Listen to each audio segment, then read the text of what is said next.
Hello friends, welcome to my channel. మీకు కనుక ఈ వీడియో నచ్చినట్లయితే తప్పకుండా లైక్ చేయండి. చావు బతుకులో ఉన్న శౌర్యకు లోపల ట్రీట్మెంట్ జరుగుతూ ఉంటే రామలక్ష్మి ఎంతగానో ఏడుస్తూ ఉంటుంది. ఇక రామలక్ష్మిని ఆద్య ఓదారుస్తూ ఉంటుంది.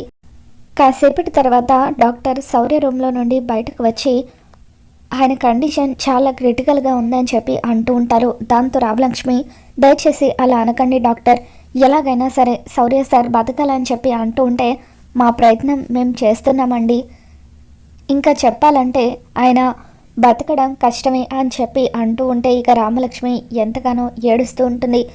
శౌర్య సార్ నా కళ్ళ ముందే చావు బతుకుల మధ్య ఉంటే ఇక నేను బతికి ఏం ఉపయోగం ఆద్య?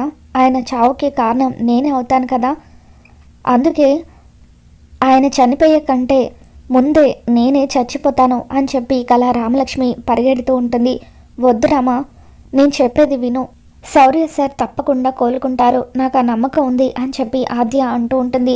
మరోవైపు రఘురామ్ ఆదిత్య హాస్పిటల్ పేరు చెప్పగానే ఇక చారు భయంతో వణికిపోతూ ఉంటుంది. ఇక వెంటనే చలపతికి ఫోన్ చేస్తుంది. నాన్న, కొంపలు మునిగిపోయాయి నాన్న అని చెప్పి అంటూ ఉంటే ఇప్పుడు ఏమైంది తల్లి అని చెప్పి చలపతి అంటూ ఉంటాడు. ఆ ఆద్య వాళ్ళ నాన్న కిషోర్ని మనం ఆదిత్య హాస్పిటల్లోనే జాయిన్ చేశాం కదా, ఇప్పుడు ఆ శౌర్య స్లీపింగ్ టాబ్లెట్స్ వేసుకున్నాడని చెప్పి అక్కడే ట్రీట్మెంట్ ఇప్పిస్తున్నారు. ఆద్య, రామలక్ష్మి, శ్రీను బావ వీళ్ళు ముగ్గురు కూడా అక్కడే ఉన్నారు. కాసేపట్లో పెద్దనాన్న కూడా బయలుదేరి అక్కడికి వెళ్తున్నాడు. ఇప్పుడు కనుక పొరపాటున ఆద్య ఆ కిషోర్ని చూస్తే అంతే సంగతులు, మన గుట్ట అంతా కూడా పెద్దనాన్నకు చెప్పేస్తుంది అని చెప్పి అంటూ ఉంటే నువ్వేం కంగారు పడకమ్మా, మీ పెద్దనాన్న కంటే ముందే మనం హాస్పిటల్కి వెళ్ళి ఆ కిషోర్ని మార్చేద్దామని చెప్పి చలపతి అంటూ ఉంటాడు. సరే నాన్న, నువ్వు వెంటనే బయలుదేరి హాస్పిటల్ దగ్గరికి వచ్చేసాయి, నేను కూడా వచ్చేస్తున్నాను అని చెప్పి చారు అంటూ ఉంటుంది. ఇక అలా చారు రెడీ అయ్యి బయటకు వెళ్తూ ఉంటే పద్మ ఎక్కడికే వెళ్తున్నావని చెప్పి అడుగుతూ ఉంటే మరేం లేదు అత్తయ్య, గుడికి వెళ్ళొద్దామని అనుకుంటున్నాను అని చారు అంటూ ఉంటే ఈ టైంలో గుడికి అంటే అని చెప్పి, అసలైనా మనం ఇందాక కూడా వచ్చింది గుడి నుండే కదా, ఇప్పటికిప్పుడు గుడికి వెళ్ళాల్సిన అవసరం ఏంటి అని చెప్పి అలా పద్మ నిలదీస్తూ ఉంటే అప్పుడు చారు వెళ్ళాలనిపించిందని చెప్పాను కదా తప్పుకో అంటూ పద్మని తోసుకొని మరీ బయటకు వెళ్తుంది. ఈ మధ్య దీనికి బాగా పొగరెక్కువ అవుతుంది, అసలు నా మాట లెక్క చేయడం లేదు, దాని ఇష్టానికి వెళ్తుంది వస్తుంది, అనవసరంగా ఇటువంటి దాన్ని తీసుకువచ్చి నా కోడలుగా చేసుకున్నాను, నాకు అవ్వాల్సిందే అని చెప్పి ఇక అలా పద్మ తనని తాను తిట్టుకుంటూ ఉంటుంది. మరోవైపు శౌర్య కోసం అని చెప్పి రామ ప్రాణాలు తీసుకుంటానని చెప్పి ఏడుస్తూ ఉంటే ఇక అప్పుడు ఆద్య, చూడు రామ, నీది శౌర్య సార్ది నిజమైన ప్రేమ ఎప్పటికీ ఓడిపోదు, శౌర్య సార్కి ఏమీ కాదు, దయచేసి నువ్వు కూల్గా ఉండు అని చెప్పి ఆద్య రామలక్ష్మికి ధైర్యం చెబుతూ ఉంటుంది. ఇక ఆద్యని పట్టుకొని రామలక్ష్మి ఎంతగానో ఏడుస్తూ ఉంటుంది. ఇక తర్వాత శౌర్య రూమ్ దగ్గరికి వెళ్ళి అలా బయట నుంచి శౌర్యని చూస్తూ ఉంటుంది. సార్, మీకు ఏం కాకూడదు సార్, మీకు ఏదైనా అయితే నేను బతకలేను అని చెప్పి రామలక్ష్మి ఎంతగానో ఏడుస్తూ ఇక అలా హాస్పిటల్లో ఉన్న దేవుడి దగ్గరికి వెళ్ళి దండం పెట్టుకుంటూ, స్వామి, శౌర్య సార్ ఎంతో మంచివారు, ఆయనకు ఎదుటి వాళ్లకు సహాయం చేయడం తప్ప ఏమీ తెలీదు, దయచేసి శౌర్య సార్ని నువ్వే కాపాడాలి, కావాలంటే ఆయనను బతికించి నా ప్రాణాలు తీసుకో అని చెప్పి ఇక అలా రామలక్ష్మి ఏడుస్తూ దేవుడికి దండం పెట్టుకొని అలా దేవుడి దగ్గరున్న బొట్టు తీసుకువెళ్ళి శౌర్యకి పెడుతుంది. సార్, మీరు లేకుండా నేను బతకలేను సార్, నా కోసం మీరు కళ్ళు తెరవండి ప్లీజ్ సార్, ఒక్కసారి కళ్ళు తెరవండి అని చెప్పి ఇక అలా రామలక్ష్మి ఎంతగానో ఏడుస్తూ ఉంటుంది. అలా రామలక్ష్మి కన్నీటి చుక్కలు శౌర్య చేతి మీద పడటంతో శౌర్యకి స్పృహ వస్తూ ఉంటుంది. ఇక అలా శౌర్య కళ్ళు తెరుస్తాడు. అలా శౌర్య కళ్ళు తెరిచి చూస్తూ ఉండడంతో ఆద్య డాక్టర్ అని చెప్పి డాక్టర్ని పిలుస్తుంది. ఇక డాక్టర్ వచ్చి శౌర్యని చెక్ చేస్తారు. శౌర్య బాడీ ట్రీట్మెంట్కి రెస్పాండ్ అవుతుందని, హీఈస్ అవుట్ ఆఫ్ డేంజర్ అని చెప్పి డాక్టర్ చెప్పడంతో రామలక్ష్మి సంతోషపడిపోతూ ఉంటుంది. నేను చెప్పాను కదా రామ, శౌర్య సార్కి ఏమీ కాదని, మీది నిజమైన ప్రేమ, అందుకే శౌర్య సార్ బతికారా అని చెప్పి ఇక అలా ఆద్య అంటూ ఉంటుంది. ఆ తర్వాత రామలక్ష్మి చేతిని శౌర్య పట్టుకుంటాడు. ఎందుకు నన్ను బతికించావు రామలక్ష్మి అని చెప్పి శౌర్య అంటూ ఉంటే, దయచేసి అలా అనకండి సార్, మీరు ఏ తప్పు చేయలేదు. తప్పు చేసింది ప్రశాంత్ అయితే మీరెందుకు చనిపోవాలి సార్? మనం పెళ్లి చేసుకుందాం సార్ అని చెప్పి రామ అంటూ ఉంటుంది. ఏంటి రామ నువ్వు అనేది? మనం పెళ్లి చేసుకోవడం ఏంటి? ప్రశాంత్తో నీ పెళ్లి జరగలేదా అని చెప్పి శౌర్య అంటూ ఉంటాడు. లేదు సార్ అని చెప్పి రామలక్ష్మి మండపం దగ్గర జరిగిందంతా కూడా శౌర్యకి చెబుతూ ఉంటుంది. ఇక ఇంతలో రఘురామ్, ప్రమిళ భర్త వీళ్ళంతా కూడా శౌర్య దగ్గరికి వస్తారు.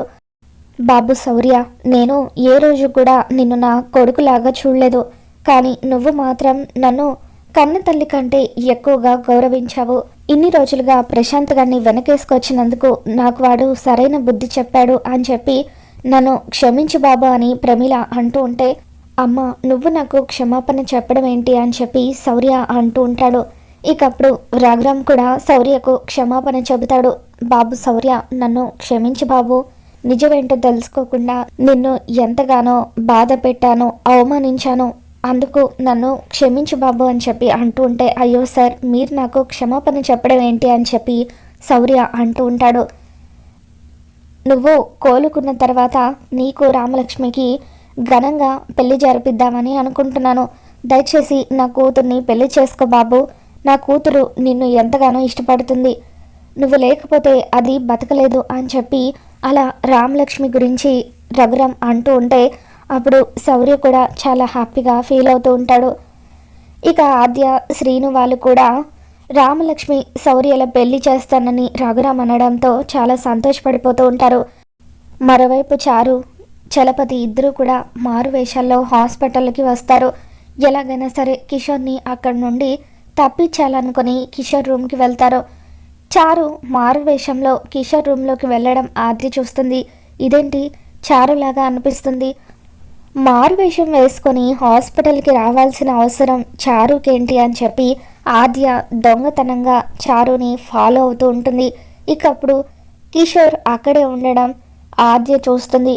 ఇక చూసి ఒక్కసారిగా షాక్ అవుతూ ఉంటుంది. అంటే నాన్నను ఇదే హాస్పిటల్లో ఉంచారన్నమాట. అందుకే ఇందాక నేను పెద్దనాన్నకి హాస్పిటల్ పేరు చెప్పగానే చారు అంత టెన్షన్ పడుతూ మాట్లాడిందని చెప్పి ఎలాగైనా సరే చారుని రెడ్ హ్యాండెడ్గా పట్టించాలంటూ ఇక ఆద్య శ్రీను దగ్గరికి వెళ్తుంది. శ్రీను ఒక్క నిమిషం నాతో రా అని చెప్పి ఇక అలా మారు వేషాల్లో ఉన్న చారుని తన తండ్రిని చూపిస్తూ ఉంటుంది. ఏంటాద్య ఎవరు వాళ్ళిద్దరు అని చెప్పి శ్రీను అంటూ ఉంటే తను చారు వాళ్ళ నాన్న అని చెప్పి ఆద్య అంటుంది. వీళ్ళిద్దరూ ఇక్కడేం చేస్తున్నారు అని చెప్పి శ్రీను అంటూ ఉంటాడు. అక్కడ ఉంది ఎవరో తెలుసా నాన్న అని చెప్పి ఆద్య ఏడుస్తూ ఉంటుంది. మామయ్య ఇక్కడ ఉండడం ఏంటి అని చెప్పి శ్రీను ఆశ్చర్యపోతాడు.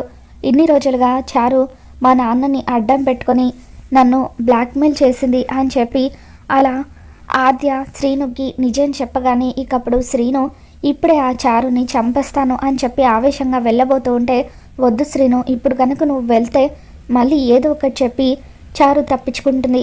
ఈసారి రెడ్ హ్యాండెడ్గా ఆ చారుని మనం పట్టించాలని చెప్పి ఆద్య అంటూ ఉంటుంది.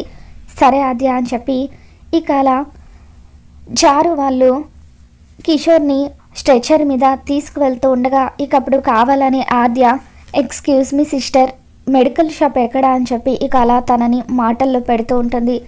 చలపతి దూరంగా వెళ్ళిపోయి ఆద్య ఎక్కడ తనని కనిపెట్టిస్తుందేమోనని చెప్పి కంగారు పడిపోతూ ఉంటాడు. ఇక అప్పుడు శ్రీను చారు చూడకుండా కిషోర్ ఉన్న స్ట్రెచ్చర్ని మార్చేస్తాడు. దాంతో కిషోర్ని కాకుండా మరొక వ్యక్తిని చారు తండ్రి తీసుకెళ్ళిపోతారు. ఎందుకు ఆద్య నన్ను ఆపావో, ఇప్పుడే మామయ్యకి నిజం చెప్పేస్తే అయిపోతుంది కదా అని చెప్పి శ్రీను అంటూ ఉంటే, ఇప్పుడే వద్దు శ్రీను, అసలు నాన్న ఈ పరిస్థితుల్లో ఎందుకు ఉండాల్సి వచ్చిందో అవన్నీ కూడా మనం తెలుసుకోవాలి. ముందు నాన్నకు మంచి హాస్పిటల్లో ట్రీట్మెంట్ ఇప్పించాలి. అప్పటి వరకు ఈ విషయం ఎవరికీ తెలియకూడదు. ఇన్ని రోజులుగా నాన్నను అడ్డం పెట్టుకొని ఆ చారు నాతో ఆడుకుంది కదా, ఇప్పుడు నేను ఆ చారుతో ఆడుకుంటాను అని చెప్పి ఆద్య అంటూ ఉంటుంది.